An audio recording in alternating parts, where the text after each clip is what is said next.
உடன்படிக்கை பண்ணி தான் உள்ளே வந்தார். அதாவது பிதாவே வந்து உடன்படிக்கை போட்டு தான் உள்ளே வர்றாரு அப்படிங்க. அப்படி தானே? ஏன் அவரே வந்திருக்க கூடாதா? உடன்படிக்கை இல்லாமல் இயேசு பிறந்திருக்க கூடாதா? அவர் என்ன மாதிரி உடன்படிக்கை சொல்றீங்க? எந்த இது எதிர்த்த ஒரு ஆண்டவர் இயேசு கிறிஸ்து, அவர் பேர்லேயே பின்னாடி கிறிஸ்தவ மதம் உருவாகுது. அது பாருங்க, அது எவ்வளோ பெரிய டேமேஜ் ஆகி போச்சு. ஏற்றுக்கொண்ட அப்புறம் நம்மளும் அவருடைய ஜனமாக மாறுறோம்.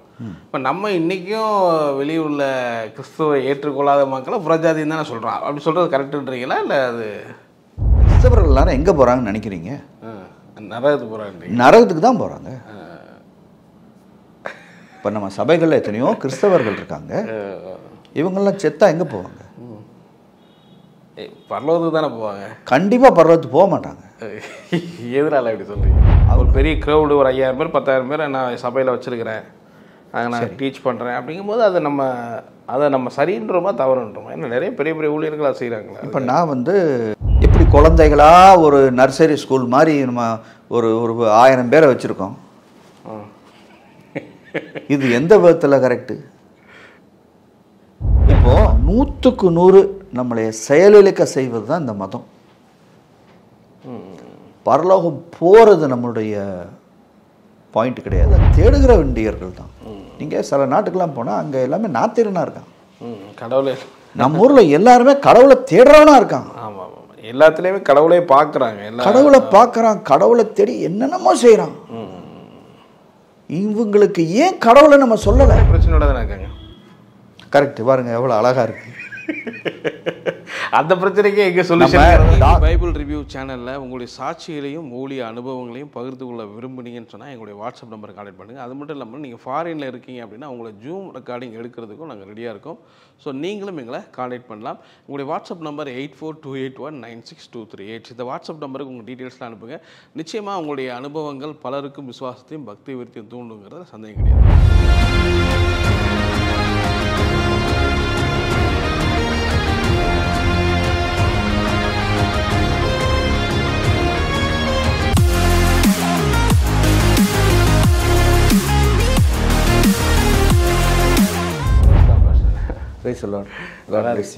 நல்லா இருக்கீங்களா? நல்லா இருக்கேன், ரொம்ப நல்லா இருக்கேன். செகண்ட் செக்ஷன் திருப்பி உங்களை பார்க்கறது ரொம்ப சந்தோஷம்.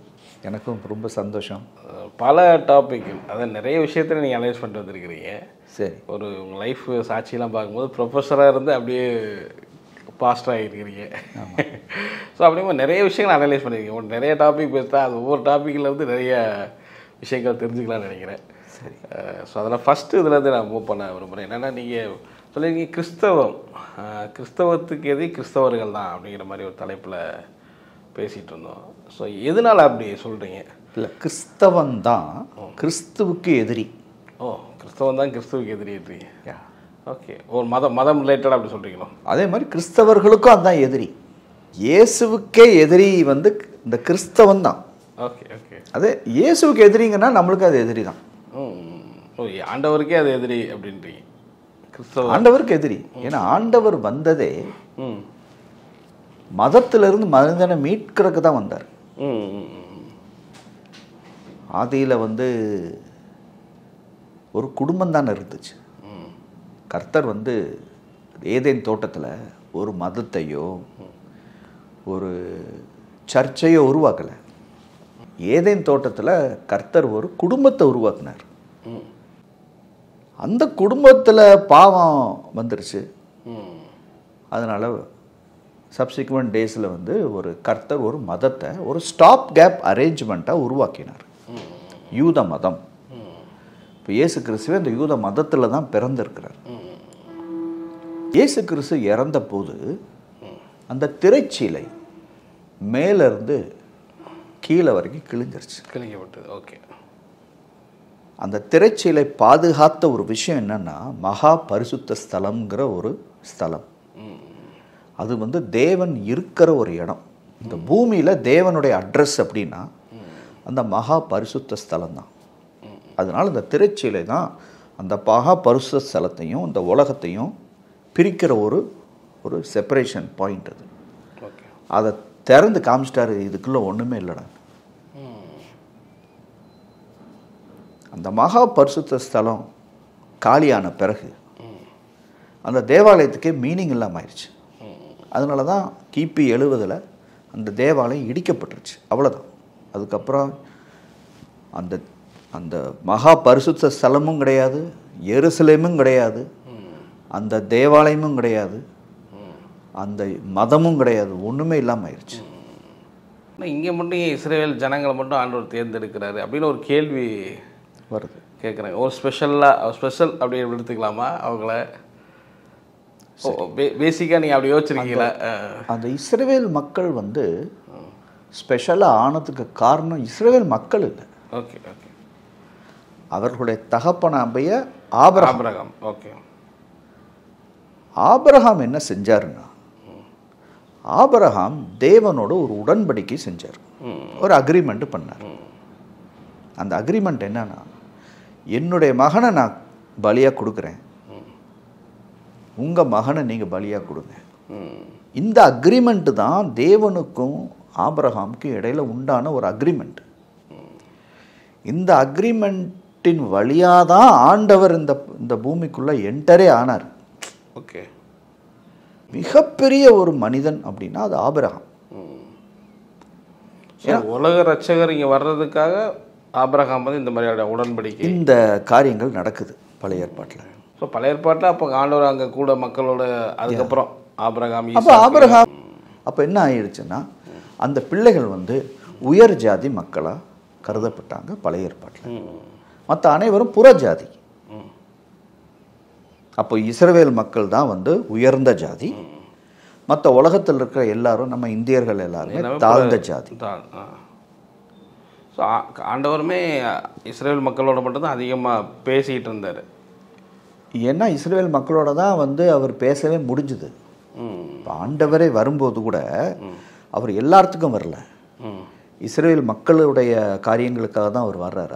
அவர் யாரை ஹீல் பண்ணாருன்னு பார்த்தீங்கன்னா, பெரும்பாலான இடத்துல நீங்கள் வந்து மற்ற இடத்துக்கு போக வேணாம், புறஜாதி கிட்ட போக வேண்டாம், இஸ்ரேல் ஜூத ஜாதிகிட்டே இருங்கன்னு சொன்னார் அவர்.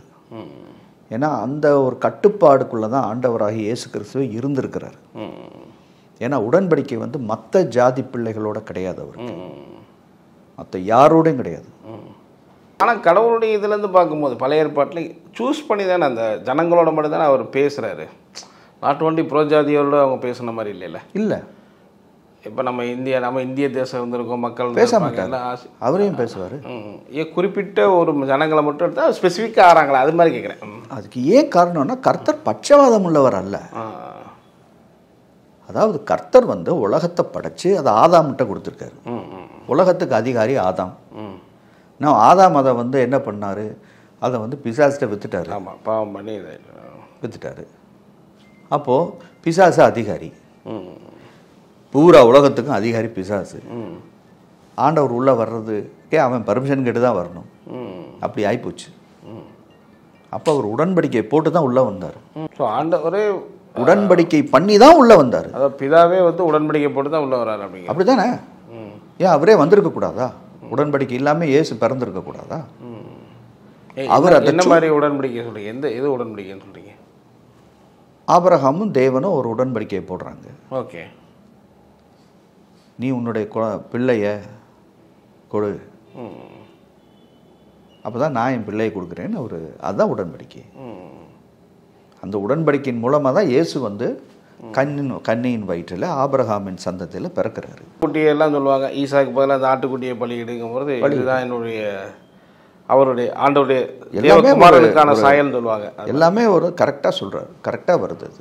இந்த ஸ்ட்ரக்சரில் வரும்போது இப்போ இஸ்ரேல் ஜனங்களோட ஆண்டவர் பேசிகிட்டே வர்றாரு.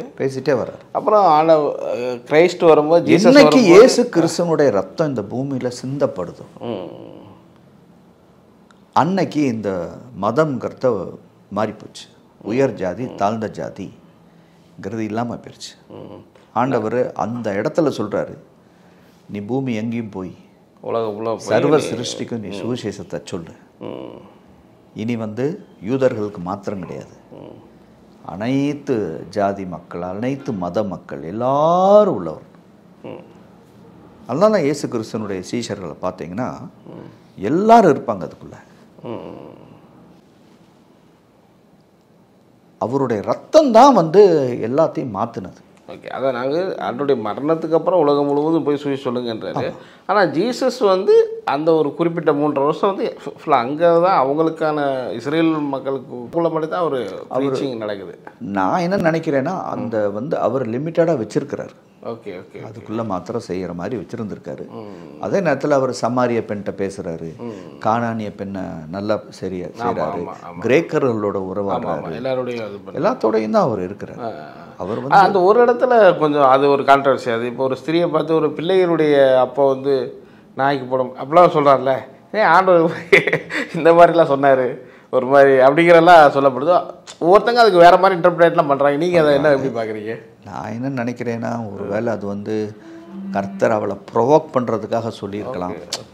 ஏன்னா ஒரு ஒரு ஒரு அற்புதத்தை பெற்றுக்கொள்ள சில நேரத்தில் நமக்கு தாழ்மை தேவைப்படுது.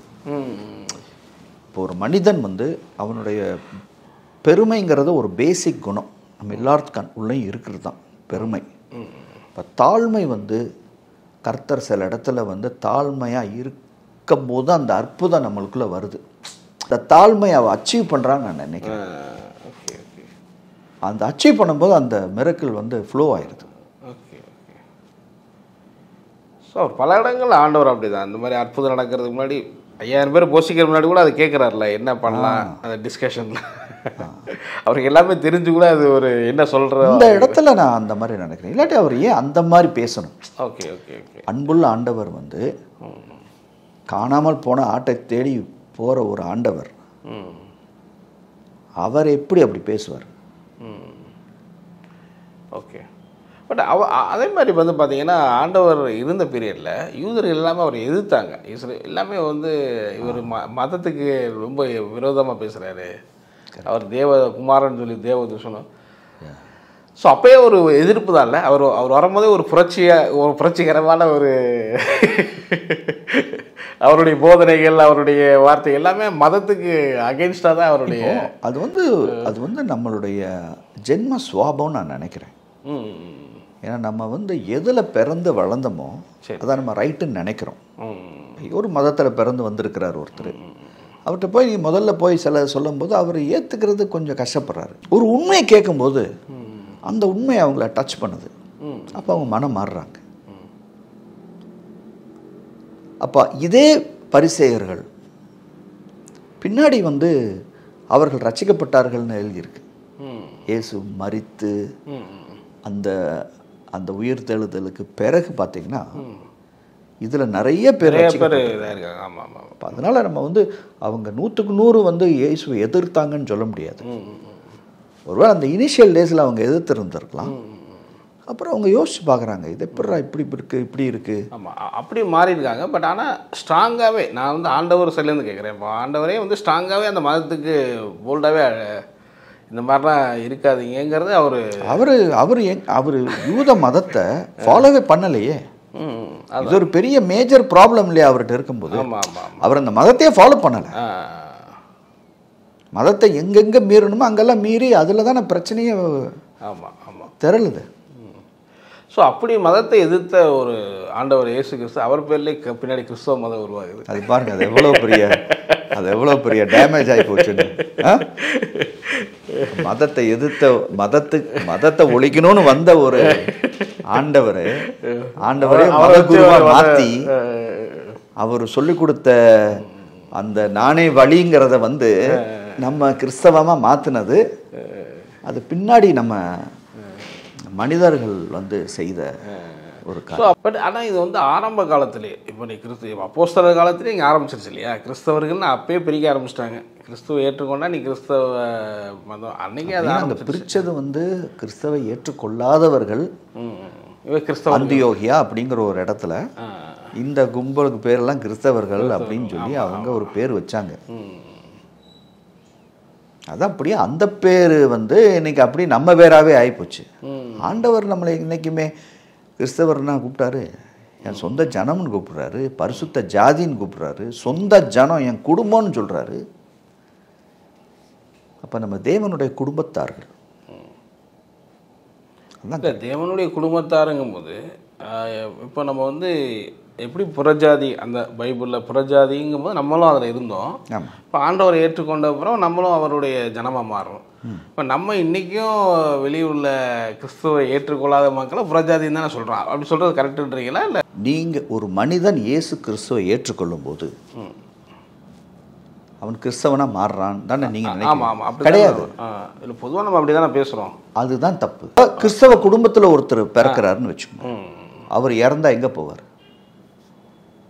இருந்தால் பரலோகத்துக்கு போவார். நம்ம அப்படி எப்படி போவார்? ஒரு கிறிஸ்தவ குடும்பத்தில் பிறக்கிற ஒருவர் சரி மரித்தால் அவர் நரகத்துக்கு தான் போவார். கிறிஸ்தவர்கள் எல்லாரும் எங்கே போகிறாங்கன்னு நினைக்கிறீங்க? நரகத்துக்கு போகிறாங்க. நரகத்துக்கு தான் போகிறாங்க. இப்போ நம்ம சபைகளில் எத்தனையோ கிறிஸ்தவர்கள் இருக்காங்க, இவங்கெல்லாம் செத்தா எங்கே போவாங்க? பரலோகத்துக்கு தானே போவாங்க. கண்டிப்பாக பரலோகத்துக்கு போக மாட்டாங்க. எதனால அப்படி சொல்கிறீங்க? அவங்களாம் நரகத்துக்கு தான் போவாங்க. இல்லை, என்ன காரணம்? ஏன் அப்படி? அது காரணம் என்னன்னா, வேதத்தில் தெளிவாக சொல்லியிருக்கு, ஒருவன் மறுபடியும் பிறக்காவிட்டால் அவன் பரலோக ராஜ்யத்தை காண மாட்டான், பிரவேசிக்க மாட்டான்னு சொல்லியிருக்கு. அப்போது நீங்கள் கிறிஸ்தவ குடும்பத்தில் பிறந்திருக்கலாம், இல்லை வேற எந்த மதத்தினுடைய குடும்பத்திலும் நீங்கள் பிறந்திருக்கலாம். நீங்கள் இறந்தா, நீங்கள் மறுபடியும் பிறவாமல் நீங்கள் இறந்து போயிட்டா நீங்கள் க்ளீனாக நரகத்துக்கு தான் போவீங்க. மறுபடியும் பிறவாவிட்டால்ன்றது நம்ம ஞானஸ்தானத்தை குறிக்கிறோமா? இயேசு கிறிஸ்துவை ஏற்றுக்கொள்வதை குறிக்கிறோம். இப்போது என்ன எடுத்துக்கங்க, நான் ஒரு கிறிஸ்தவ குடும்பத்தில் பிறந்திருக்கேன். என் தாய் தகப்பன் கிறிஸ்தவர்கள். நான் பிறக்கும் போதே கிறிஸ்தவன். நான் வாலிப வயசில் மறுபடியும் பிறந்துறேன். நான் என்னவா மாறினேன் தெரியுமா? தேவனுடைய குடும்பத்தின் அங்கத்தினா மாறினேன். ஸோ மறுபடி பிறப்பதுங்கிறது நம்ம ஆண்டவரை தேவனுடைய குடும்பத்தில் பிறப்பது. Okay okay. கிறிஸ்தவனாக மாறுவது கிடையாது. இப்போ கிறிஸ்தவம் இல்லாத ஒரு மதத்தில் ஒரு சகோதர சகோதரி இருக்காங்க, அவங்க இயேசு கிறிஸ்துவை ஏற்றுக்கொள்கிறாங்க, அவங்க கிறிஸ்தவர்களாக மாறுறாங்களா? கிடையாது. பொதுவாக நம்ம வெளியே எப்படி சொல்கிறோம், பட் அந்த மாதிரி கிடையாதுன்றீங்க. அவங்க தேவனுடைய குடும்பத்தில் ஒரு அங்கத்தினராக மாற. மதத்தை நம்ம மாற்ற தேவையில்லையே. இந்த மதம் எங்கேருந்து வந்திருக்கு? அப்படி அப்படி புதிய ஏற்பாட்டில் எங்கே இருக்குது? அடையாளங்கள்லாம் இப்போ அதுவும் மத ரீதியாக தான் இருக்குது. இப்போ நீங்கள் கிறிஸ்துவை ஏற்றுக்கொண்டீங்கன்னா ஞானஸ்தானம் எடுத்துக்கொள்ளுங்க, சரி ஞானஸ்தானம் ஒயிட் அண்ட் ஒயிட் போடுங்க, நகை கலட்டுங்க, அப்படியே உள்ள போக நம்ம மதத்தை கரெக்ட் தான். அது பேர் அந்த கல்லனெல்லாம் சொல்கிறாங்க. இப்போ நீ கல்லன் டக்குன்னு அவர் நீ இன்னோட என் கூட பரதேசியில் இருப்பாயினாரு, அவன் ஞானஸ்தானமாக ஞானஸ்தானம் எடுக்கலையே அப்படின்னு சொல்கிறான். அதெல்லாம் ஞானஸ்தானம் எடுக்காமே ஞானஸ்தானம் எடுக்க தேவையும் சொல்ல இல்லைன்றாங்க. நீங்கள் என்ன நினைக்கிறீங்க? நான் என்ன நினைக்கிறேன்னா, ஞானஸ்தானம் எப்போ ஒருத்தர் எடுக்கணும்னா, அவர் இயேசு கிறிஸ்துவுக்கு 100க்கு 100 ஒரு ஞானஸ்தானம் ஒரு சிம்பல், ஒரு அடையாளமாக, ஒரு அடையாளம் தான். பட் அது மதத்தின் அடையாளமாக நம்ம எடுத்துக்க முடியாது. அது மதத்தின் அடையாளமாக எடுக்க தேவையில்லை. கம்பல் பண்ணுறாங்களே. இப்போ நீங்கள் ஞானஸ்தானம் எடுத்தால் தான் பரலோகத்துக்கே போக முடியும். அது தவறு. அப்படி பைபிளில் இல்லவே இல்லை. அதுக்கு சரியான உதாரணமே நம்ம சிலுவை கல்லன் தானே. ஆமாம் ஆமாம். பட் நிறைய அப்போஸ்தலர்கள் நிறைய ஞானஸ்தானம் கொடுத்துருக்காங்க, நிறைய பண்ணும்போது அதை காட்டுறாங்க, சுட்டி காட்டுறாங்க. அது ஒவ்வொருத்தருடைய விருப்பம் பாருங்க. இப்போது அந்த எத்தியோப்பியிலேருந்து வந்த அந்த அந்த ஜென்ரல், அந்த லீடர், அவர் நான் ஞானஸ்தானம் எடுக்கலான்னு சொல்கிறாரு. அப்போ அவர் பிரிப்பு ஞானஸ்தானம் கொடுத்தாரு. அவன் என்ன செய்யணும் கேட்குறாரு, ஞானஸ்தானம் கொடுக்குறாரு. ஞானஸ்தானம் ஒரு பெரிய கம்பல்ஷனில் கொடுக்க தேவையில்லை. ஸோ அவங்க வாலண்டரியில் நம்ம கொடுக்கலாம். அந்த மாதிரியான ஒயிட் அண்ட் ஒயிட்டை போடு, நகை கலட்டு, இப்படி இரு அப்படிங்கிறத மதம் அந்த அந்த இது வந்துடுது. மதம் கட்டுப்பாடு. ஒரு மதம்னா அதில் கட்டுப்பாடு இருக்கும். எந்த மதத்தை நீங்கள் போய் பாருங்கள், அதில் ஒரு கட்டுப்பாடு இருக்கும். கட்டுப்படுத்துவான் அப்படின்னா கட்டுப்படுத்துகிறவன் ஒருத்தர் இருப்பான், கட்டுப்படுறவன் ஒருத்தர் இருப்பான். அதுதான் மதம். நிறைய சபைகளே பாருங்கள், ஒரு பாஸ்டர் இருப்பார், ஒரு காங்கிரிகேஷன் இருக்கும். பாஸ்டர் சொல்லுவார், அவர் ரொம்ப ஸ்பெஷல், அவர் சூப்பர்மேன் மாதிரியே இருப்பார். ஆமாம், கான்ஸ்டன்ட் சூப்பர்மேனாக பிஹேவ் பண்ணுறது எப்படி அப்படின்னு அவர் பிஹேவ் பண்ணிட்டே இருப்பார். மக்கள் அவரை ஒரு பெரிய ஒரு தேவ மனிதனாக பார்ப்பாங்க. இதுதான் மதம். லைக் ஒரு சினிமா மாதிரி, சினிமா ஸ்டார் மாதிரி, ஒரு ஸ்டார் மாதிரி பார்ப்பாங்க அவரை. அவரை ஒரு தகப்பனா அவர் இருக்க மாட்டார். அவர் ஒரு தகப்பனாக இருக்க மாட்டார், அவர் ஒரு லீடர் மாதிரி இருப்பார், ஒரு குரு மாதிரியே இருப்பார். இதுதான் மதம். இன்னைக்கு நான் வந்து ஒரு சபைக்கு பாஸ்டர், நான் என்னென்னலாம் செய்ய முடியுமோ அது எங்கள் சபையில் எல்லாருமே செய்ய முடியும். ஆமாம், உங்களுடைய யூடியூப் சேனலில் பார்த்தீங்கன்னா நிறைய பேருடைய செய்தியெல்லாம் வருது, எல்லாருமே சபை பிலிவர் தான் நினைக்கிறேன். எங்கள் சபையில் எல்லா பிலிவருமே பாஸ்டர் தான்.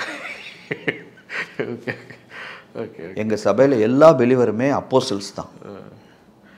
செய்தி கொடுக்க விரும்புனா நீங்கள் அவர் கொடுக்கலாம், அவர் லீடராக விரும்புனா அவர் லீடராக ஆகலாம். சபை வந்து என்னுடைய சொந்த பொருள் கிடையாது, என்னுடைய சொந்த பிஸ்னஸ் கிடையாது. அதனால் அந்த சபையில் யார் வேணாலும் லீடராக இருக்கலாம்.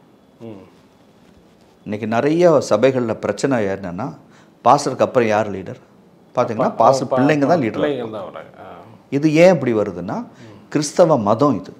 பட் இன்றைக்கி ஒரு பெரிய ஸ்ட்ரக்சராக நீங்கள் அது நான் சொல்ல கேட்க விரும்புகிறேன். நீங்கள் ஒரு பைபிள்லேருந்து நீங்கள் 40,000 டினாமினேஷன் இருக்குறாங்க வேர்ல்டு ஃபுல்லாகவே. சரி, ஒரு பெரிய ஸ்ட்ரக்சராக மாறி இருக்குல்ல. இப்போ 400 கோடி மக்கள் வந்து இயேசு கிறிஸ்துவை ஏற்றுக்கொண்டு தெய்வமாக வழிபடுறவங்க இருக்க தான் செய்கிறாங்க.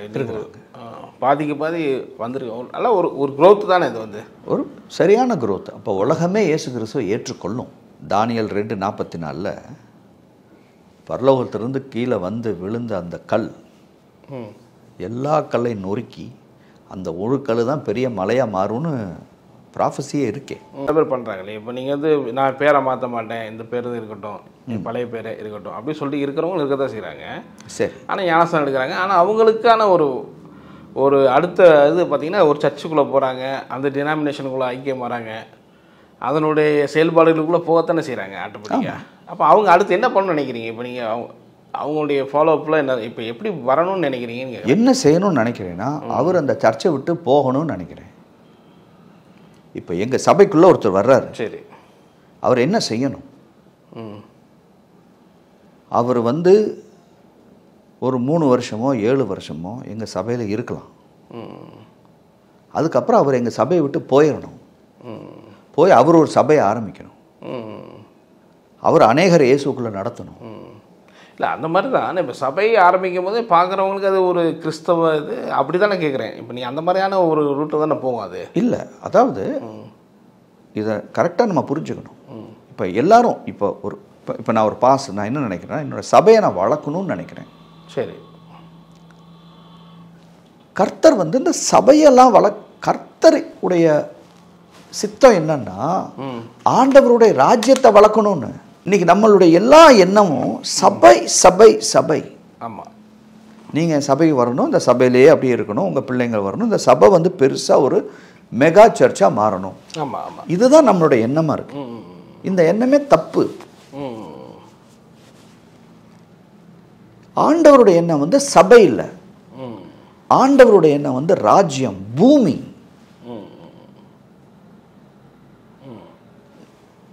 இந்த சபை இந்த சபைங்கிறது ஒரு கோச்சிங் கிளாஸ் இல்லை. இப்போ இந்த சபை வளரும் போது கூட அந்த ராஜ்யம் கட்டப்படும் தானே நான் சொல்ல வரேன். இப்போ இன்னைக்கு 400 கோடி மக்கள் ஏற்றுக்கிட்டாங்க உலகம் ஃபுல்லாக ஆண்டவருங்கும் போது அது ஒரு கெட்டப்பட்ட ராஜ்யமாக நான் எடுத்துக்க முடியாதான்னு கேட்குறேன்.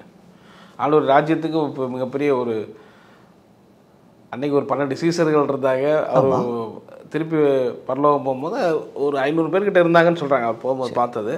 பட் இன்றைக்கி ஒரு 400 கோடி பேர் இருக்காங்க. இதுவே ஒரு பெரிய ஒரு சைன் தான், அவர் ராஜ்யம் கட்டப்பட்டிருக்குன்னு சொல்கிறாங்க. இப்படி குழந்தைகளாக ஒரு நர்சரி ஸ்கூல் மாதிரி நம்ம ஒரு 1000 பேரை வச்சுருக்கோம். இது எந்த விதத்தில் கரெக்டு? இப்போ ஒரு குழந்தை வந்து ஒரு ஸ்கூலுக்கு போகுது, நர்சரி ஸ்கூல் இருக்குது. அப்புறம் அந்த குழந்தை என்ன செய்யுது? நர்சரிக்குள்ளேருந்து பிரைமரிக்கு போகுது, காலேஜுக்கு போகுது, அப்படியே டெவலப் ஆகி படித்து வேலைக்கு போயிடுதுல்ல. ஆமாம் ஆமாம், இவங்க குழந்தைகளாக மட்டும் இருக்காங்கன்றீங்களா? அப்போ இந்த சபையில் வந்து என்ன செய்கிறாங்கன்னா, ஒரு ஒரு ஒரு ஒரு குழந்தை வருது, அந்த குழந்தையாவே வச்சுருக்கான். அந்த குழந்தை போய் அடுத்த குழந்தைகளை கூப்பிட்டு வரணும். அப்போ இந்த குழந்தைகளுடைய காப்பகம் மாதிரி இது இருக்குது. அவங்க எல்லாருமே ஒரு பாஸ்டராக மாறணுமா இல்லையா? ஒரு எவாஞ்சலி. அவங்க இந்த சபை ஒரு கோச்சிங் கிளாஸில் எத்தனை வருஷம் அவங்க உட்காந்துருக்கணும்? கோச்சிங் முடிஞ்ச உடனே கிளம்பிடணுமா இல்லையா? இயேசு எத்தனை வருஷம் அந்த பிள்ளைகளை வச்சுருந்து காப்பாற்றினார்? 3 வருஷம் வச்சார், காப்பாற்றினார். அதுக்கப்புறம் கிளம்புங்கன்னு சொல்லிட்டாரு. அவங்க ஒவ்வொருத்தரும் போய் தேவ ராஜ்யத்தை கட்டுறாங்க. அப்போ இன்றைக்கி நம்ம சபையில் இருந்து ஒவ்வொருத்தரும் கிளம்பி போயிடணும். சோகம் இல்லாமல் ஒருத்தர் வராரு. அவர் நான் கை வச்சு ஜெபம் பண்ணணும்னு நினைக்கிறாரு. நான் என்ன செய்கிறேன், எங்கள் சபையில் இருக்க வாலிப பசங்களெல்லாம் கூப்பிட்டு எல்லோரும் கை வைங்க, ஜெபம் பண்ணுங்க. அப்போ அற்புதம் நடக்குது. பார்க்குறாங்க, என்னடா நம்ம நினச்சோம் பாஸ்டர் ஜெபம் பண்ணுவார் அற்புதம் நடக்கும்னு நம்ம நினச்சோம். என்ன நம்ம ஜெபம் பண்ணாலே அற்புதம் நடக்குது. அப்போ அவங்களுக்குள்ள ஒரு கான்ஃபிடென்ஸ் வருது. ஓகே, வேர்ல்டு வைடு அப்படி பார்க்கும்போது அப்படி தெரியுது. ஒரு பிம்பம் கிறிஸ்தவர்கள் அதிகமாக இருக்கிறாங்க, ஆண்டவர் ஏற்றுக்கொண்டவங்க பெருகிட்டே இருக்கிறாங்க அப்படிங்கிறது. ஆனால் நம்ம இந்தியாவை பார்க்கும்போது ரொம்ப குறைவாக காணப்படுது. இந்தியாவில் வந்து ஒரு பக்கம் சுவிசேஷம் ஃபெயிலியர்னே சொல்கிறாங்க ஓப்பனாகவே. வந்து இங்கே வந்து கிறிஸ்தவ சுவிசேஷம்ங்கிறது நிறைய ஃபெயிலியர் ஆகிடுச்சு. எல்லா மக்களையும் எங்கள் ஆண்டவர் ஏற்றுக்கொள்ள வைக்கிறது ரொம்ப டிஃபிகல்ட்டாக இருக்குது. நம்ம ப்ரொமோட் பண்ணாமல் இது ஆண்டவருடைய ராஜ்யமாக நம்ம ப்ரொமோட் பண்ணோம்னா இந்நேரம் வந்து பூரா இந்தியாவும் இயேசு கிறிஸ்துவை ஏற்றிருந்துருக்கும். என்ன மாதிரி பண்ணால் இந்தியா மாறும், எல்லா மக்களை ஏற்றுப்பாங்க நீங்கள் நினைக்கிறீங்க? ராஜ்யம் அறிவிக்கப்படணுங்கிறது என்ன மாதிரி நினைக்கிறீங்க? ஸோ எப்படி ஒரு ஸ்ட்ரக்சரில் இருக்குன்னு எதிர்பார்க்குறீங்க? அதுக்கு ஒரே ஒரு காரியம் வந்து நம்ம ஜனங்களுக்கு எப்படி இண்டிபெண்ட்டாக கர்த்தரோட வாழ்கிறதுங்கிறத சொல்லி கொடுக்கணும். அந்த என்கிட்ட 10 பேர் வர்றாங்க, அந்த 10 பேரையும் நான் லீடராக மாற்றணும். அந்த 10 பேரையும் 3 வருஷம் கழித்து வெளியில் அனுப்பிச்சிடணும். அந்த 10 பேர் போய் அடுத்த 10 பேரை சந்திக்கணும். அவங்க ஒரு சபையை கட்டணும். அதே மாடல் இப்படி போகும்போது ஒரு 10 வருஷத்துக்குள்ளே இந்தியாவை நம்ம கம்ப்ளீட்டாக இயேசு கிறிஸ்துக்குள்ளே கொண்டு வரலாம். சபைகளை கட்டும்போது அதுவும் திருப்பி மதம் மாதிரி தானே போகும். இது சபையில் கட்டுறது பில்டிங்குள்ள ஆட்களுக்கு ஒரு மனிதன் தானே கட்டுறாரு. ஒரு மனிதன் எவ்வளவு கட்டுவார்? இயேசு 3 வருஷமாக கட்டி எத்தனை பேரை கட்டினார்? 120 பேர் தான் கட்டினார். அவர் தேவகுமாரன், அவரே 3 வருஷம் கழித்து 120 பேரை தான் கன்வின்ஸாக பண்ண முடிஞ்சது அவரால். அதே நேரத்தில் சீசர்கள் 12 பேர் போய் அந்த 120 பேர் போய் உலகத்தை மாற்றலையா? அதை தான் செய்யணும் இன்னைக்கு. ஸோ இன்றைக்கும் நிறையா கிராமங்களில் சபைகளே கிடையாது. தமிழ்நாட்டிலே எடுத்துக்கிட்டால் கிடையாது. அங்கே போகணும். நம்ம கிறிஸ்துவ அறியாத மக்களும் நிறையா இருக்கிறாங்க. இப்போ இத்தனை குழந்தைகள் இங்கே பால் குடிச்சிக்கிட்டு இருக்கு. ஃபுல்லாக சிட்டிக்குள்ளே தான் நிறைய சபைகள் வந்து அதிகமாக. இந்த குழந்தைகளை ஃபுல்லாக அனுப்பணும் கிராமங்களுக்கு. இன்றைக்கி மதத்தில் இருக்கிற ஒரு மனிதன்கிட்ட போய் நீ ஏன்பா இதெல்லாம் செய்கிறான்னு கேட்டு பாருங்கள், அவருக்கு ஒன்றுமே தெரியாது. அவர் வாழ்க்கையில் அவருக்கு யார், அவர் கண்ணீரை தொடக்க யார் இருக்கா, அவருக்கு என்ன உதவி இருக்குது, பயந்து அவருக்கு பயப்படுத்த தான் ஆள் இருக்குது. இதை பண்ணால் சாமி கண்ணை குத்திடுமா, அதை பண்ணால் தப்பாயிருமா, தேவ கோபம் வந்துடுமா, பயத்தை உண்டாக்குறதான மதம். அப்போ இன்றைக்கி சபைகளில் வந்து பயங்களைத்தான் சொல்லிக் கொடுக்குறோம். பாவத்தை கண்டா பயம், பிசாசை கண்டா பயம், எல்லாத்த கண்டாலும் பயம், செகண்ட் கம்மிங்கை கண்டா பயம், அந்த கிறிஸ்துவ கண்டா பயம். அப்படி பயந்து பயந்து பயந்து பயந்து பயந்து வாழ்ந்து செத்து வாழ்ந்து செத்து வாழ்ந்து இப்படி தானே வாழ்கிறான். இதுக்கா இயேசு கிறிஸ்து வந்தார்? ஒரு இயேசு கிறிஸ்து எங்கேயாச்சும் பயப்பட்டாரா? அவர் பயப்படவே இல்லையே. அப்போ நம்ம அப்படிப்பட்ட பிள்ளைகளை உருவாக்கணும். நமது சபைகளில் பயமில்லாத வாலிபர்களை, இயேசுவை போல வாலிபர்களை உருவாக்கணும். அவங்கள அனுப்பிடணும் நம்ம சபையை விட்டு. அவங்கள்ட்ட சொல்லணும், நீ போய் நான் செஞ்சதை, நான் உனக்கு செஞ்சதை நீ செய்யன்னு சொல்லணும்.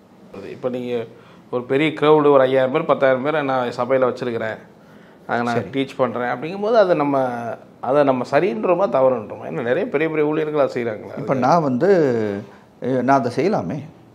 5000 லீடர் உருவாக்கி 5000 பேரும் போய் 5000 சபையை வச்சுட்டு சாட்டர்டே வரணும், எல்லோரும் 5000 பேர் வா, உனக்கு நான் வந்து லீடர்ஷிப் மீட்டிங் நடத்தலாமே. அப்போ நம்மளுடைய மீட்டிங்கே லீடர்ஷிப் மீட்டிங்காக இருந்துடும் ஒரு காலத்தில். அப்போ நான் 5000 சபை மெம்பர்ஸை நான் வைக்கல, ஓகே 5000 லீடர்ஸை நான் வச்சுருக்கேன். அதுதான் ஒரு அது வேணா மெகா சபையாக இருக்கலாம், வாட்டெவர். ஒருத்தர் வந்து கிறிஸ்துவை ஏற்றுக்கொண்டதுனால, இப்போ நான் வந்து சண்டே சர்ச்சுக்கு போகிறேன், நான் செய்தி கேட்குறேன், தசமபாகம் கொடுக்குறேன், நான் ஃபாஸ்டிங் இருக்கிறேன், ப்ரேயர் பண்ணுறேன், இதெல்லாம் அவங்களுக்கு ஒரு கம்ஃபர்ட்டான ஒரு ஜோன் கொடுக்குது. இதை தாண்டி அவங்க சுவிசேஷம் அறிவிக்கணும், ஜனங்களுக்கு ஆண்டவர் கொண்டு போகணும் அப்படி கேட்குறேன். அந்த மாதிரிலாம் அவங்க மூவ் பண்ண அவங்க போகிறது இல்லையே. இல்லை அந்த மாதிரி மூவ் பண்ணாமல் இப்படியே லைஃப் ரன் பண்ணுறாங்க, இப்படியே லைஃப் அதை மதமாகவே ஓட்டிடுறாங்க அவங்க. ஸோ இப்படி இருக்கிறது ஒரு மதம்ன்றீங்க. இதே மதம் தான், நம்ம மதத்தை தான் நம்ம பண்ணிகிட்ருக்கோம். கிறிஸ்தவம் நம்ம நீங்கள் சொல்கிறீங்களா கிறிஸ்தவம் வளர்ந்துருக்குன்னு, இது மினிமமாக வளர்ந்துருக்கு. 2000 வருஷமாக வளர்ந்து இப்படி பண்ணோம்னா ஒரு ஒரு 100 ஆண்டில் முடிச்சிடலாம். நம்ம வேகமாக இதாகிடும், வேறு மாதிரி ஆயிடும். இந்தியாவில் வந்து பார்த்தீங்கன்னா ரொம்ப ஒரு சவாலான ஒரு விஷயமா தான் இருக்குது. இப்போ இன்றைக்கும் தமிழ்நாட்டுக்குள்ளே போய் பார்த்தீங்கன்னா இன்றைக்கி எல்லா மக்கள்கிட்டையும் ஆண்டவர் பற்றி கொண்டு போகிறது, ஆண்டரை ஏற்று வைக்கிறது பெரிய சவாலாக இருக்கிறது காரணம் என்ன நினைக்கிறீங்க? காரணம் நம்ம காம்படிஷனே கரெக்டாக போகிறதில்ல. நம்ம வந்து இந்து மதத்துக்கு காம்படிஷனாக போய் நிற்கிறோம். இந்து மதத்து காம்படிஷன் நம்ம கிடையாது. மதம் சார்ந்த கிறிஸ்தவ மதம் இந்து மதம், அந்த மதத்தை விட்டு இந்த மதத்துக்கு நான் வரணும் தானே கேட்குறாங்க. இப்போ எல்லாத்துட்டையும் போய் நீங்கள் இயேசுவை பற்றி சொல்லுங்கள், உடனே அவங்க என்ன கேட்குறாங்க, என்ன மதம் மாத்தறையா அப்படின்னு தானே கேட்குறாங்க. அந்த வேர்டு இப்போ ரொம்ப சமீபத்தில் ரொம்ப ஃபேமஸ் ஆயிடுச்சு. அப்போ இயேசு மதத்தை மாற்ற வரலப்பா, அவன் ஜாதியை மாற்ற வந்தார் நம்ம சொல்கிறோமா? இப்போ இயேசு நம்ம மதத்தை பற்றி அவர் இந்த மதத்தை மாற்ற வரலப்பா, நான் ஜாதி, நான் வந்து ஒரு அந்நிய ஜாதி, நான் ஒரு அன்டச்சபிள் ஜாதி. என்ன இன்னைக்கு வந்து ஒரு ராஜாவாகவும் ஆசாரியனா அவர் மாற்றிருக்காரு. கிறிஸ்தவத்திலேயே நிறைய ஜாதிகள் இருக்கத்தான் செய்யுது. ஏன் அப்படி ஒரு பிரச்சனை இன்னைக்கு இருக்கு? இன்னைக்கு நம்ம சாக்கடையிலிருந்து வந்த நம்ம வந்தது சாக்கடைன்னு தெரிஞ்சுன்னா நம்ம சொல்லுவோமா, டே நான் அந்த சாக்கடையில் தான் பிறந்தேன்னு சொல்லுவோமா? இன்னைக்கு அதை பெருமையாக சொல்கிறோம், நான் இந்த சாக்கடையில் பிறந்திருக்கேன், நீ எந்த சாக்கடைன்னு கேட்குறான். பைபிளை சுட்டி காட்டுறாங்க. ஆபிரகாம் வந்து தன் பிள்ளைக்கு ஈசாக்குக்கு ஆமாம் தன் ஜாதியில் பெண் எடுத்தார்ல, கரெக்டு. கௌரவம் எது இந்த நம்ம ஜாதி கௌரவமா? அது சாக்கடையாவே எடுத்தாருங்க. அவர் ஜாதியில் ஆபிரகாம் இருந்தாருன்னா ஆபிரகாம் வந்து உயர்ந்த ஜாதி, அவர் யூத ஜாதி. ஆமாம், பழைய ஏற்பாட்டின்படி அவர் யூத ஜாதி. நீங்கள் வந்து யாராகவும் இருக்கலாம், நீங்கள் பெரிய இந்தியாவில் ராஜா குடும்பத்தில் பிறந்தவராக இருக்கலாம், இல்லாட்டி பண்டிதராகவும் இருக்கலாம். நீங்கள் எல்லாமே அன்டச்சபிள், நம்ம எல்லாருமே. Okay, Abraham okay. அவர் எப்படி நம்மக்கிட்ட வருவார்? ஒரு வெக்கத்தை விட்டு என்னை சகோதரன் சொன்னாராம். யார்? இயேசு கிறிஸ்து. வெக்கத்துக்குரியவர்கள் நம்மெல்லாம். நம்ம வந்து என்டரே ஆக முடியாத அவங்களுடைய கோயிலுக்குள்ள. ஆமாம், வெளியே நிற்கணும். இன்னைக்கு நான் அவர் நாமத்தில் வந்து கையை வச்சு ஜெபம் பண்ணுறேன். எவ்வளோ பெரிய ப்ரிவிலேஜ். நான் அவர் என்கிட்ட பேசுகிறாரு, அவர் புஸ்தகத்தை நான் படிக்கிறேன், அவர் புஸ்தகத்தை நான் சொல்லித்தரேன். இது எவ்வளோ பெரிய ப்ரிவிலேஜ். ஏன்னா எங்கிருந்து எங்கே கொண்டு போயிருக்காரு. இந்த புரிதல் வந்து எல்லா கிறிஸ்தவர்களும் இந்த புரிதலை நம்ம கொண்டு வரணும் நம்ம பிள்ளைகளுக்கு. இதுதான் வேதத்தினுடைய புரிதல். இதை தெரியாதவர்கள் குருடர்கள் தானே. ஒரு உண்மையை பைபிளில் சொல்லுது. இந்த பைபிளை படிக்கும்போது என் கண்களை திறந்தருளும், இதில் அதிசயமான காரியங்களை பார்க்கும்படி என் கண்களை திறந்தருளும்னு ஒருத்தர் எழுதுறாரு. அப்போ என்ன அர்த்தம்? என் கண்ணு திறந்து தான் இருக்கு, மனக்கண்களை திறலும். நான் அதை படிக்கும்போது என் திறந்த கண்ணில் தான் படிக்கிறேன், இருந்தாலும் என் கண்ணை அடைச்சி தானே இருக்குன்னு தான் சொல்கிறார் அவர். அப்போ ஒரு உண்மை வழங்கும் போது தான் ஒரு மனிதனுடைய கண்கள் திறக்கப்படுது. இன்னைக்கு சண்டேயான எல்லா கிறிஸ்தவர்களும் சபைக்கு போகிறாங்க. ஆமாம், 90% போயிடுறாங்க. பட் அவங்களுக்கு அந்த ஒரு ஸ்ட்ரிக்டாக ஒரு இது இருக்குல்ல, அந்த கிறிஸ்தவன்னு நம்ம சர்ச்சுக்கு போகணும் சண்டேயான அப்படின்ட்டு. ஏன் அவங்களுக்கு வந்து நம்ம போய் பிற மக்களுக்கு சுவிசேஷம் சொல்லணும், கிறிஸ்துவ அறியாத மக்கள் சொல்லணுங்கிறது ஏன் ஸ்ட்ராங்காக பதிவு பண்ணப்படலைன்னு நீங்கள் சொல்லியே கொடுக்கல? சபையை சொல்லி கொடுக்க. சபையில் வந்து என்ன சொல்கிறாங்க, சண்டே ஆனால் இங்கே வரணும், இந்த வசனங்களை கேட்கணும். அது நல்ல நல்லது. செய்தியினுடைய தொடர்ச்சி அடுத்த வாரம் பாருங்கள். அது நல்லது தான், அது தப்பு கிடையாது, நல்லது தான். அப்புறம் வந்து தசம பாகத்தை இங்கே கொடுக்கணும், காணிக்கைகளை கொடுக்கணும், இது எல்லாமே அவங்க செய்ய சொல்கிறாங்க. அது நல்லது தான், இது எல்லாமே நல்லது தான், இது தப்பு எதுவும் கிடையாது. இதோட நிறுத்திக்கிறாங்க. ஸோ ஓகே, இப்போ இதுக்கு அடுத்த ஒரு ஸ்டெப் இருக்குப்பா. நீ வர்ற, நீ ஃபஸ்ட்டு சுகம் பெற, அதுக்கப்புறம் நீ மற்றவனை போய் சுகப்படுத்தணும் அப்படிங்கிறத அவங்க சொல்லி கொடுக்குறதில்ல. அதுக்கு காரணம் வந்து என்னன்னாக்க, பாஸ்ட்டை ஒரு சூப்பர் மேனை பார்க்க ஆரம்பிப்பாங்க. அதை அப்படியே மெயின்டைன் பண்ணுறது. நான் இயேசு ஏற்றுக்கொண்டதால பரலோகத்துக்கு போயிடுவேன். ஸோ நான் என் வாழ்க்கையை நான் நிம்மதியாக நான் வாட்டுக்கு போகிறேன், செய்தி கேட்குறேன். எதுக்கு நான் யார்கிட்டே போய் சொல்லி எதாவது திட்டு வாங்கணும், அடி வாங்கணும்? ஏன் இதெல்லாம் வந்து கம்பல்சரியா அப்படிலாம் நினைக்கிறாங்களே நிறைய பேர்.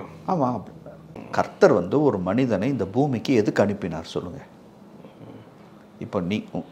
இப்போ நீங்கள் வந்து ஒருத்தரை வந்து ஒரு ஊருக்கு அனுப்புகிறீங்க, ஏதோ ஒரு காரியத்துக்காக அனுப்புகிறீங்க. அவர் திரும்பி வரும்போது இதெல்லாம் முடிச்சுட்டு வந்தேன்னு கேட்பீங்களே. அதே மாதிரி ஆண்டவர் வந்து நம்ம அனைவரையும் இந்த பூமிக்கு அனுப்பிச்சிருக்காரு, ரைட்டா? திரும்பி போய் அவர் கேட்பார், நான் எல்லாத்தையும் முடிச்சுட்டு வந்தேன்னு கேட்பார்ல. இப்போ என்ன சொல்ல போகிறீங்க? ஏதோ நான் தப்பிச்சு பிழைச்சி வந்துட்டேன்ப்பா. ஸோ அப்படி அந்த மாதிரி செய்திகள் அதிகமாக இருக்கப்படுது. இப்போ நீங்கள் பரலோகத்துக்கு போகிறது முக்கியம், பரிசுத்தமாக வாழல, நீ அடுத்தவன் போகிறானா இல்லையோ, இல்லை பரிசுத்தமாக. அதாவது அவங்க பரலோகத்தை பற்றி பெருசாக பேசுகிறாங்க. ஃபஸ்ட்டு பரலோகத்தை பற்றி பேசுகிறதே நிறுத்தணும். நம்மளுடைய விஷன் பரலோகம் போகிறது கிடையாது. ஓகே, நம்முடைய விஷன் வந்து பூமியை பரலோகமாக எப்படி மாற்றுவதுங்கிறதானே. இன்னைக்கு சபைகள் என்ன சொல்லித்தரான்? எப்படியாச்சும் நீ பரலோகம் போகணும்டா. கிறிஸ்தவர்கள்ட்டே அந்த இது ஒரு பெரிய என்னமோ பரலோகம் போகிறது அவ்வளோ கஷ்டம் மாதிரியும், அதுக்கு என்னென்னமோ இவன் வந்து தவிச்சு இவன் செத்து சுடுகாடாகி தான் பரலோகம் போகணும்னு இவன் நினைக்கிறான். அப்படி அவங்க அதை வந்து ப்ரொஜெக்ட் பண்ணுறாங்க. இதை தான் மதம் ப்ரொஜெக்ட் பண்ணுது. இந்த மதம்னு நான் சொன்னது வந்து நம்ம 100க்கு 100 நம்மளைய செயலிழக்க செய்வது தான் இந்த மதம். பரலோகம் போகிறது நம்மளுடைய பாயிண்ட் கிடையாது. இந்த பூமி எப்படி மாற்றுறதுங்கிறதா நம்முடைய பாயிண்ட். ஓகே, கர்த்தர் வந்து பரலோகத்தை விட்டு பூமிக்கு தானே வந்திருக்காரு. ஸோ அப்போ ஒவ்வொரு இயேசுவை ஏற்றுக்கொண்ட ஒவ்வொருத்தருமே சுவிசேஷம் ஆண்டவரை பற்றி அது ஏதோ ஒரு விதத்தில் அவங்க மக்களை போய் அவங்க சந்திக்கிறவங்கள தான் மாறணும். ஸோ அது ஒரு ஃபஸ்ட்டு ஒரு இதாக நம்ம எடுத்துக்கலாம். பாயிண்ட் ஆஃப் கான்டாக்ட் பரலோகம் கிடையாது, டிஸ்கஷனே பூமி தான். ஸோ இதெல்லாம் மதம் சார்ந்த ஒரு கருத்து தான் அது. எப்படியாச்சும் பரலோகம் போய் அப்படிங்கும்போது அவங்க நம்ம எப்படி போனால் போதுங்கிற மாதிரி மைண்ட் செட்டுக்கு போய், ஆமாம் நம்ம எப்படி தப்பிச்சு போனால் போதும்டா, எதையா மிஸ் பண்ணிடக்கூடாது. பரலோகம் போக முடியாது. இந்த வெயிட்டு போகலாம், ஏதாச்சும் தசமா கொடுக்கலன்னா பரலோகம் போக முடியாது. மீசை இருந்தால் போக மாட்டேன். இந்த மாதிரிலாம் அவங்கள பயப்படுத்துகிறாங்க, இந்த மாதிரிலாம் பயப்படுத்துகிறாங்க. அப்போ அவங்களுக்கு வந்து பரலோகம் போகிறது ஒரு பெரிய ஒரு ப்ராப்ளமாக மாறிடுது. அப்போ அவங்களுக்கு எதை பற்றியுமே கவலை கிடையாது. எனக்கு ஒன்றுமே வேணாம், எனக்கு பணம் வேணாம், பொருள் வேணாம், ஒன்றுமே வேணாம், எனக்கு பரலோகம் ஒன்று கிடைச்சா போதும் அப்படி சொல்லி போகிறாங்க. அதான் சொல்லுதுனாலும் அதுவும் பைபிள்லேருந்து வசனங்கள்லாம் எடுத்து கோட் பண்ணி அவங்களுக்கு டீச் பண்ணுறாங்க. கரெக்டு தான், அது ஒன்றும் பெரிய வித்தை கிடையாது. பைபிள் இருக்கு, பைபிளில் இருந்து எடுத்து சூசைட் பண்ணணுன்னே பிரசங்கம் பண்ணலாம். இது ஒரு பெரிய வித்தையா? என்ன பிரசங்கம் பண்ண? பைபிளுக்குள்ளே இருந்து நம்ம பிரசங்கம் பண்ணலாம். பைபிளில் தான் எல்லாம் எழுதி வச்சுருக்கேன். ஓகே, அதாவது நம்மளுக்கு ஏற்ற மாதிரி வேதத்தை வந்து புரட்டலான்னு பைபிள்லே இருக்குது. ஆமாம் ஆமாம் ஆமாம், அது வந்து நம்ம எப்படியும் பிரசங்கம் பண்ணலாம். சந்தோஷமாகவும் பிரசங்கம் பண்ணலாம், அழுகுதும் பிரசங்கம் பண்ணலாம், நம்பிக்கையை கொடுத்தும் பிரசங்கம் பண்ணலாம், பயத்தை கொடுத்தும் பிரசங்கம் பண்ணலாம். ஆமாம், அது வந்து ப்ரீச்சர்னுடைய ஒரு டேலண்ட்டு தான். ஸோ அந்த பேஸ் வச்சு நம்ம ட்ரூத்தை இது பண்ண முடியாதுன்றீங்க. ட்ரூத்தை தான் பிரசங்கம் பண்ணணும். ஸோ அப்போஸ்தலர் வந்து நிறைய சுவிசேஷம் அறிவிச்சாங்க. சுவிசேஷம் அறிவிச்சாங்க, ஜனங்களை இயேசுக்குள்ளே கொண்டு வந்தாங்க, கண்களை திறந்தார். இன்னைக்குள்ள ஜனங்கள் வந்து பில்டிங்குள்ளே வர்றது தான் ரொம்ப சபைகளுக்குள்ளே இருந்துக்கிட்டே இருக்கணும் அப்படி. 300 வருஷத்துக்கு வந்து சபைகள் இந்த மாதிரி சர்ச்சஸ் எல்லாம் கட்டப்படலைன்னு தான் 300 வருஷம் அப்போஸ்தலர்கள் காலத்தில் இதெல்லாமே இல்லை. இதெல்லாம் பின்னாடி வந்து அது கொஞ்சம் வேறு மாதிரி ஆயிடுச்சு, அது மறுவிடுச்சு கொஞ்சம். ஸோ இது வந்து இப்போ நீங்கள் பெரிய ஊழியர்களே இதை பேச ஆரம்பித்தா தானே இது வந்து போகும். நான் கேட்குறது இப்போ நிறைய மக்களுக்கு இதை போய் ரீச் ஆகணும்னா, ஆமாம், இதை போதர்கள் தான் பேசணும், இதை லீடர்ஸ் தான் பேசணும், இதை வந்து லீடர்ஸ் தான் பேசணும். லீடர்ஸ் எந்திரிச்சு சொல்லணும், நீங்கள் இந்த சபையை விட்டுட்டு போய் நீங்கள் சபை ஆரம்பிங்கன்னு சொல்லணும். என்ன நீங்கள் இன்றைக்கி போய் பார்த்தா அவ்வளோ மக்களுக்கு ஆண்டவர் பேர் தெரியாத பேர் இயேசு கிறிஸ்து. நம்ம நாடு எவ்வளோ பெரிய நாடு, இந்த இந்தியர்கள் எவ்வளோ ஒரு அவங்கள இந்த இந்தியர்கள் வந்து கடவுளை தேடுகிற இந்தியர்கள் தான். நீங்கள் சில நாட்டுக்கெல்லாம் போனால் அங்கே எல்லாமே நாத்திரனா இருக்கான், கடவுளே. நம்ம ஊரில் எல்லாருமே கடவுளை தேடுறவனா இருக்கான். ஆமாம் ஆமாம், எல்லாத்துலேயுமே கடவுளே பார்க்குறாங்க, கடவுளை பார்க்குறான், கடவுளை தேடி என்னென்னமோ செய்கிறான். இவங்களுக்கு ஏன் கடவுளை நம்ம சொல்லலை? இது ஒரு மிகப்பெரிய குற்றம். அவங்க ஏற்றுக்கிற அளவுக்கு நம்ம சொல்லியிருக்கணுமா இல்லையா? மிஷினரிகள்லாம் நல்ல ஒரு பீரியடில் வந்த இந்தியாவுக்கு வந்து மிஷினரிகள்லாம் நிறைய நற்கிரிகள் செய்து நல்லா கடவுளை ரீச் பண்ணாங்க. அது நல்ல ஒரு எழுப்புதலை கொண்டு வந்துச்சு. ஸோ அந்த மாதிரிலாம் இப்போது ரொம்ப குறைஞ்சிருச்சு. அதுவும் ஒரு காரணம். அப்படி ஒவ்வொன்றுக்கும் சொல்கிறாங்க. இதெல்லாம் நீங்கள் எப்படி பார்க்குறீங்க? அப்படி ஒன்று குறைஞ்சிருச்சுன்னு நினைக்கிறீங்களா? அதாவது நான் என்ன நினைக்கிறேன்னா, கடவுளுடைய வேலை வந்து குறையவே இல்லை, அது இன்க்ரீஸ் ஆகிட்டு தான் இருக்குது. ஓகே, மிஷினரிகள் வந்தப்போ கடவுளுடைய வேலைகள் நடந்தது, இன்றைக்கும் கடவுளுடைய வேலை நடக்குது, நாளைக்கு இதை விட அதிகமாக நடக்கும். இது வந்து இன்க்ரீஸ் ஆகிட்டு தான் போகும். ஏன்னா கர்த்தருடைய ராஜ்யம் எப்படின்னா, முதல்ல ஒரு விதையை போல தான் இருக்குது, ஒரு கடுகின் விதையை போல் இருக்குது. அது வந்து கொஞ்சம் நாள் கழித்து பார்க்கும்போது பெரிய விருட்சமாக மாறுதுன்னு இருக்குது. ஏன்னா கர்த்தருடைய ராஜ்யமே வந்து வளரக்கூடிய தன்மை உள்ளது. அதை அடக்கவோ அதை நிறுத்தவோ எந்த பிசாசுனாலையும் முடியாது. அந்த வித்து கர்த்தருடைய வித்து, அது தேவனுடையது.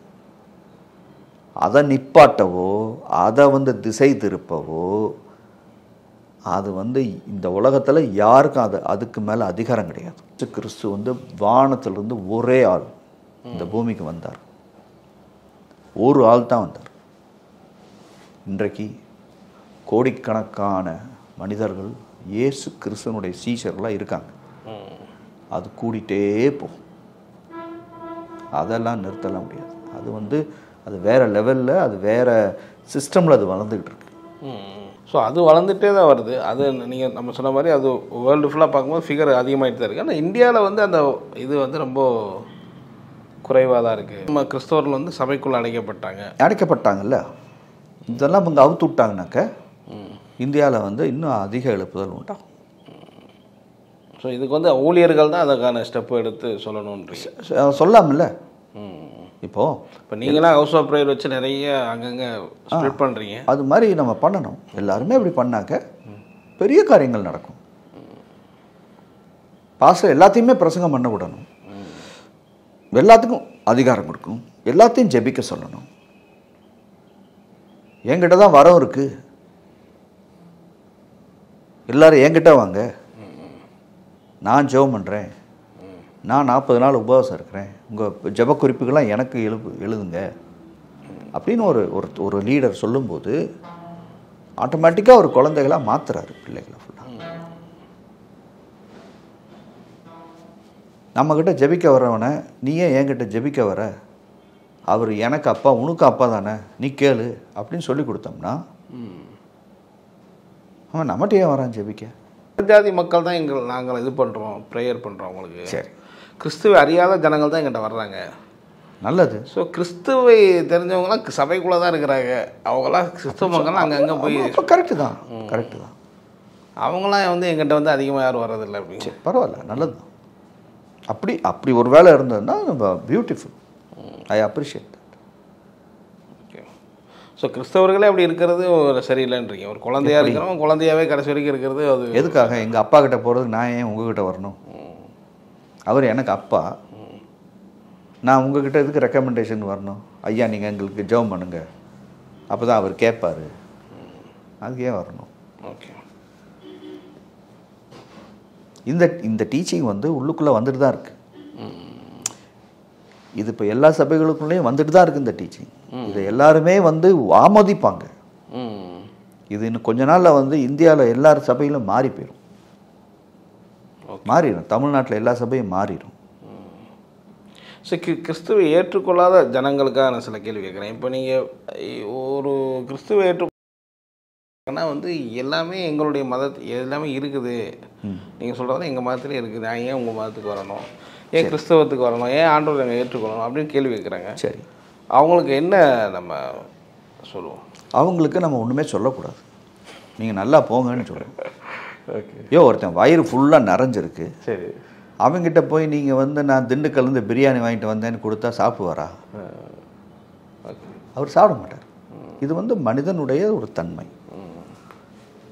என்னுடைய வயிறு நிறைஞ்சிருக்கும்போது நான் எதுக்காக நீங்கள் கொடுக்குற சாப்பாடை நான் சாப்பிடணும்? நான் பசியாக இருக்கும்போது தேவையுள்ள இருக்கும், அப்போ தான் நான் வந்து அதை நீங்கள் சொல்ல முடியும். இது ரொம்ப முக்கியமான பாயிண்ட். இயேசுவே லாஸ்ட் ஷீப் கிட்ட போகுன்னு தான் சொல்கிறாரு. அந்த தொலைந்து போன ஒரு ஆடு வந்து தொலைஞ்சு போச்சு. அது எங்கேயோ சிக்கி இருக்கு, ஒளிஞ்சுக்கிட்டு இருக்கு, காட்டில் மிருகமாக இருக்கு, மலைப்பிதமாக. அது வந்து உயிருக்கு பயந்து ஒரு புதரில் சுக்கிக்கிட்டு இருக்கு. அப்போ அந்த மெய்ப்பன் போகிறாரு. மெய்ப்பன் வந்து அந்த ஆடு மாதிரி கொஞ்சம் சத்தம் போட்டுட்டு போவார். அப்போ அந்த ஆடு ரிப்ளை பண்ணும். அப்போ அந்த மெய்ப்பன் அந்த ஆட்டை எடுப்பார். இன்னைக்கு அதுதான் உண்மை. தொலைந்து போன எத்தனை பேர் இருக்காங்க. யாராச்சும் எனக்கு உதவி செய்ய மாட்டாங்களா? அப்போ உனக்கு உதவி செய்ய ஒரு தேவன் இருக்காருப்பா, உன்னை படைச்ச அப்பா இருக்காரு அப்படின்னு சொல்லும்போது அவங்க ஏன் வரமாட்டாங்க?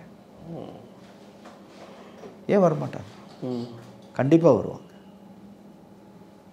அவங்கக்கிட்ட தான் நம்ம போகணும். ஸோ இன்றைக்கி நம்ம இந்தியாவில் இருக்கக்கூடிய ஜனங்களில் ரொம்ப குறிப்பிட்ட ஆட்கள் தான் கிறிஸ்துவை ஏற்றுக்கொண்ட மக்களாக இருக்காங்க. அப்போ எத்தனையோ பேர் தேவைகளோட மக்கள் இருக்காங்கல்ல, நிறைஞ்சு கிடக்கு. இவங்களுக்கெல்லாம் சொல்கிறதுக்கு ஆள் இல்லை நம்ம சொல்லலாமா? சொல்கிறதுக்கு ஆள் இல்லை. கரெக்டாக சொன்னீங்க. இயேசு அதைத்தான் சொன்னார். வேலை ஆட்கள், இங்கிலீஷில் லேபரர்னு இருக்கு. அன்னைக்கு என்ன பிரச்சனை? அறுவடை மிகுதியாக இருக்குது, வேலை ஆட்கள் அறுவடை மிகுதியாக இருக்குது. மிகுதி அப்படின்னா என்ன அர்த்தம்னா ரிவைவல் இஸ் எவ்ரிவேர். இன்னைக்கு நம்ம ரிவைவலுக்காக ஜெபிக்கிறோம் நிறைய பேர். தேவ மனிதர்கள், நான் அவங்கள ரொம்ப ரெஸ்பெக்ட் பண்ணுறேன். பட் நான் கொஞ்சம் வித்தியாசமாக திங்க் பண்ணுறேன். ரிவைவலுக்காக நம்ம ஜெபிக்கவே வேண்டாம். ஏன்னா ரிவைவல் ஆல்ரெடி பத்தி எரிஞ்சுக்கிட்டு இருக்கு. எங்கே போனாலும் ரிவைவல் தான். பிரச்சனைகளோட இருக்கிறாங்க, பிரச்சனையோட இருக்கிறவங்க சொல்கிறது தான் ஆள் இல்லை. பட் ஆனால் கிறிஸ்தவர்களே பிரச்சனையோட தானே இருக்காங்க. கரெக்ட். பாருங்க எவ்வளோ அழகாக இருக்கு. அந்த பிரச்சனைக்கே எங்கே சொல்யூஷன்? நம்ம டாக்டர் கிட்ட போகிறோம், இது எப்படி இருக்குன்னா நம்ம டாக்டர்கிட்ட போகிறோம், ஐயா இதெல்லாம் வலிக்குது. அவரே வழியில் கத்திக்கிட்டு படுத்து இருக்காருன்னா அது அப்படிதான் இருக்குது. இப்போ இப்படிப்பட்டவங்களுக்கு என்ன சொல்லுவீங்க? நானே பிரச்சனையோட இருக்கேன், நான் எங்கிட்ட போய் இன்னொருத்தர் பிரச்சனையை போய் சொல்கிறது? அவர் கரெக்டாக கற்றுக்கணும். அவர் ரட்சிக்கப்பட்டிருக்காரு. அவர் வேதத்தை ஒழுங்காக படிக்கணும். ஸோ அவரே போதும் நல்லா ஆயிடலாம். நல்லா வேதத்தை படிக்கணும். அவர் வேதத்தை வந்து அழகாக சொல்லித்தர்ற வாத்தியார்கள் இடத்துல போய் அங்கே படிக்கணும். அவர் ஸோ நல்லா ஆகிட்டு அவர் திரும்ப அவர் வேலை செய்யணும். சரி, ஓகே. அவர் இதை வந்து சாக்கு போக்கா சொல்லக்கூடாது. எனக்கே பிரச்சனை இருக்குது அது சொல்கிறது வந்து ஃபஸ்ட்டு அவர் சொல்கிறது ஃபஸ்ட்டு ஒரு தப்பு. அவர் அப்படி இருக்கக்கூடாது. அது ரெண்டாவது தப்பு. அவர் ஏன் சொல்கிறேன்னா அவர் செய்ய வேற வேலையும் அவர் செய்யாமல் போகிறார். அது வந்து டபுள் தப்பு அப்படி சொல்கிறது. அதனால் அப்படி சொல்கிறவங்க வந்து என்ன செய்யணும்னா அவங்க ஃபஸ்ட்டு ரெக்டிஃபை பண்ணணும் கம்ப்ளீட்டாக. அடுத்தது வேலையை ஆரம்பிக்கணும்.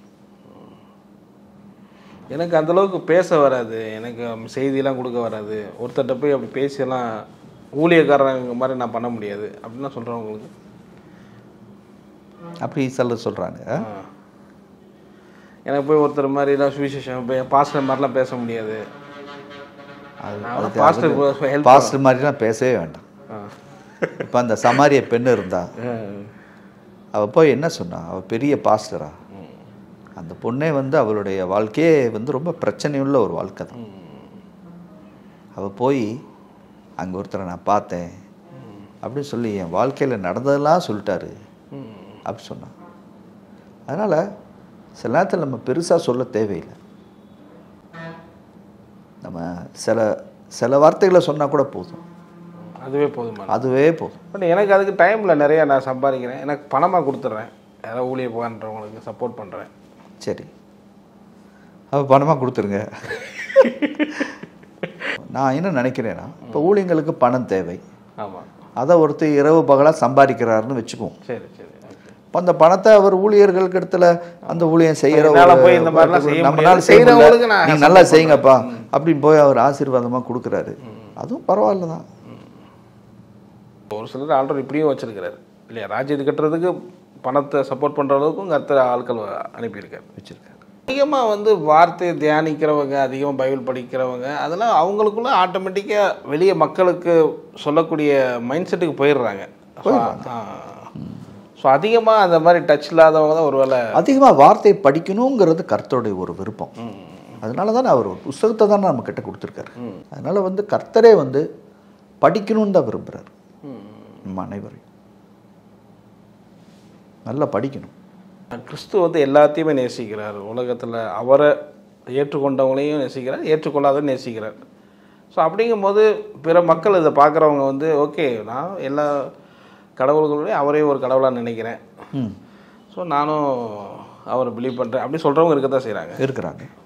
ஸோ இது ஒரு ஓகேவான்னு நீங்கள் நினைக்கிறீங்களா, இல்லை வந்து இதை நான் ஓகேவாக தான் நினைக்கிறேன். அதாவது ரட்சிப்புங்கும்போது அதில் ஒரு 21 ஸ்டெப் இருக்குது. 21 ஸ்டெப் இருக்கா? இருக்குது. அதை ஒரிஜினல் அப்படி படிக்கும்போது ஓகே ஓகே இருக்கு. ஆமாம், அதெல்லாமா தெரிஞ்சால் அவன் ரசிக்கப்படுறாரு. ஒன்றுமே இல்லை, இயேசுவே அப்படின்னு கூப்பிட்றாங்க. அவன் சிலுவைக்கெல்லாம் நீ 21 ஸ்டெப்பாக படித்தான். ஒன்றுமே இல்லை, ஆண்டவரே என்னை நினச்சிங்கப்பா அவன் கூப்பிட்டு சொல்கிறான். இவர் பார்த்தா நல்லவராக தெரிறாரு அப்படின்னு சொல்கிறான். அதனால் வந்து எல்லாமே ஒரு ப்ராசஸ் தான். ரட்சிக்கப்பட்ட பிறகு கூட என்கிட்ட சில விதமான பயமுள்ள காரியங்கள் இருந்தது. நான் ரட்சிக்கப்பட்டிருக்கேன். நான் அப்போ வந்து சண்டே ஸ்கூல் டீச்சராக இருந்தேன். இப்போ இந்த மாதிரி வாலிபர்களுக்கெல்லாம் யூத் லீடராக இருந்தேன். ஆனால் என்கிட்ட ஒரு சட்டை இருந்துச்சு, ஸ்பெஷல் ஷர்ட். இன்டர்வியூனா அந்த சட்டை தான் போட்டு போவேன். ஸோ இது போட்டால் நல்லாயிருக்கும். ஏன்னா எனக்குள்ள ஒரு நம்பிக்கை, இந்த சட்டை போட்டால் இன்டர்வியூ பாஸ் ஆகிடும். பார்த்தீங்களா? ஆமாம் ஆமாம். இது வந்து ஒரு மத நம்பிக்கை. மதத்தில் இருக்கோம் எல்லாருமே இப்படி தான் இருப்பாங்க. ஒரு நாள் அதிலிருந்து நான் வெளியில் வந்தேன், அந்த சட்டையை தூக்கி எரிஞ்சிட்டேன். இது போல தான் இப்படி ஒரு மனிதன் வந்து இயேசுக்குள்ளே வரும்போது இயேசு வந்து என்னை நேசிக்கிறார், இது ஒன்று தான் அவருக்கு தெரியும். இந்த ஒரு பாயிண்ட்டை பிடிச்சி அவர் உள்ளே வருவார். அப்புறம் பல காரியத்தை அவர் கற்றுக்குவார். அவர் கற்றுக்கிறதுக்கு நம்ம டைம் கொடுக்கணும். அதுக்கு முன்னாடி நம்ம வந்து அவரை குழப்பக்கூடாது. ஸோ ஃபைனலாக இந்த டாபிக் நான் கேட்குறது, பார்க்குற கிறிஸ்தவர்களுக்கு நீங்கள் என்ன சொல்லுவீங்க? பைபிளை அதிகமாக படிங்க. ஓகே, உண்மையை நீங்கள் புரிஞ்சுக்குங்க. நம்ம எங்கேருந்து நம்ம எங்கே வந்திருக்கோம் அதை நீங்கள் புரிஞ்சுக்கணும். அப்போ நம்ம எங்கே வந்திருக்கோம்னா அதுக்கேற்ற மாதிரி நம்ம நடந்துக்கணும். நம்ம பழைய காரியங்களை மறந்துடணும். பழையவைகள் ஒழிந்து போயினான்னு இருக்கு, அதை ஒழிச்சிடணும். சிலது அதாவே ஒழிஞ்சிடும், சிலது நம்ம ஒழிக்கணும். புதிய கோணத்தில் புதிய ஏற்பாட்டை பார்க்கணும் ஃபஸ்ட்டு, அதை புரிஞ்சுக்கணும். அந்த கோணத்தில் இப்போ அதை செயல்பாட்டுக்குள்ளே கொண்டு வரணும். அதை விட அந்த மாதிரி ஒரு இருக்கிற ஒரு இடங்கள்ல நம்ம கலந்து பேசணும். அப்படிங்கிறது தான் நல்லது. ரொம்ப நன்றி, உங்களுடைய நேரத்தை ஒதுக்கி இந்த டிஸ்கஷன் பண்ணது ரொம்ப நன்றி. ஈடன் டிவி பைபிள் ரிவ்யூ சேனலில் உங்களுடைய சாட்சிகளையும் ஊழிய அனுபவங்களையும் பகிர்ந்து கொள்ள விரும்புனீங்கன்னு சொன்னால் எங்களுடைய வாட்ஸ்அப் நம்பரை கான்டெக்ட் பண்ணுங்கள். அது மட்டும் இல்லாமல் நீங்கள் ஃபாரினில் இருக்கீங்க அப்படின்னா உங்களை ஜூம் ரெக்கார்டிங் எடுக்கிறதுக்கும் நாங்கள் ரெடியாக இருக்கோம். ஸோ நீங்களும் எங்களை கான்டெக்ட் பண்ணலாம். உங்களுடைய வாட்ஸ்அப் நம்பர் 8428196238. இந்த வாட்ஸ்அப் நம்பருக்கு உங்கள் டீட்டெயில்ஸ்லாம் அனுப்புங்க. நிச்சயமாக உங்களுடைய அனுபவங்கள் பலருக்கும் விசுவாசத்தையும் பக்தி விருத்தியும் தூண்டுங்கிறத சந்தேகம் கிடையாது.